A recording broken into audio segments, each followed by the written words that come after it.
nothing else. All right, let's bring in now Shadow Home Affairs Minister James Paterson. James, thank you very much for your time this evening. Look, we have seen yet again a very weak and slow response from the Albanese government to terror supporters, thousands and thousands of them taking to the street. What's your criticism of how the government and law enforcement have handled this? And do you have any confidence in the investigations that both the AFP and New South Wales Police are now running?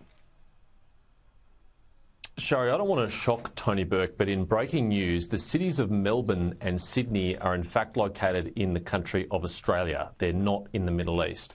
And what we saw happen in those cities on Sunday should be of concern to every Australian politician.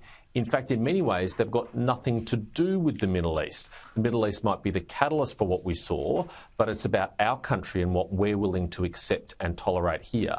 And Peter Dutton has taken a very strong stand that it's actually not okay to glorify terrorism, to support terrorist organisations and to wave their flags in the cities of our country. And if Tony Burke has quarrel with that, if he disagrees with that, he should just stand up and say so. If he had the courage of his convictions, he would do so. Coming to your question about the police investigations, I have been pleased that it appears that the Albanese government and the Australian Federal Police have finally got the message from the community that this is unacceptable and that the law must be enforced.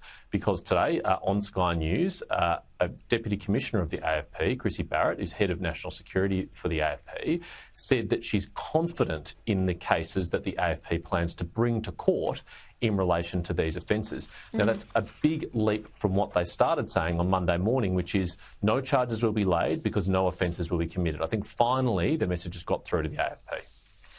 Yeah, look, we'll have to see whether they actually take it seriously this time, because we've seen investigations before and we have seen no arrests at all. Look, we're also learning today that the anti-Semitism envoy has recommended a judicial inquiry into anti-Semitism, and the Albanese government has rejected it. At the same time, we heard on radio this morning Tony Burke say that no one faces more racism than a Muslim woman wearing a burqa. Do you think the government just actually doesn't care about Jews? Shari, I wish I could have a strong and persuasive argument against that suggestion, but it's really hard to come to the defence of the government here on this. We have seen an unprecedented anti-Semitism crisis in our country over the last 12 months.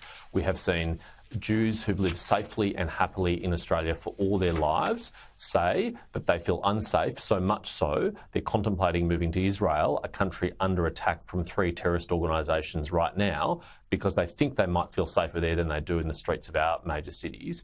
And it is deeply disappointing that the Albanese government has ignored the advice of their hand-picked anti-Semitism envoy about the need to have a judicial inquiry into anti-Semitism on campus. Because what we've seen happen on our campuses since the 7th of October is utterly unacceptable.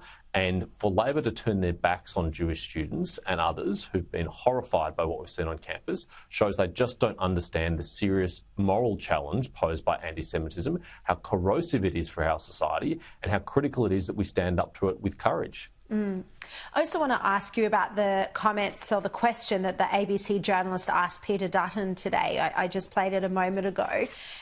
You know, this is typical of the anti-Israel bias we're seeing, but it is a taxpayer-funded organisation, $1 billion a year. So doesn't there need to be some accountability, and what can be done? Shari, only a journalist at the ABC would think that it's an appropriate question to ask. Why don't we ban the display of Israeli flags in Australia, and why is Hezbollah listed as a terrorist organisation? I'll deny this if you say that I said it, Shari, but to be fair, actually, there'd be even journalists at the ABC who would be appalled by that. Some good journalists there who'd be hanging their heads in shame tonight. But in the spirit of helpfulness, let me assist the journalists at the ABC. Hezbollah was founded in 1982. Their first terrorist attack was 1983. It was against the US embassy in Beirut. 83 people were killed. The next year, they attacked US and French Marine barracks, where 299 people were killed.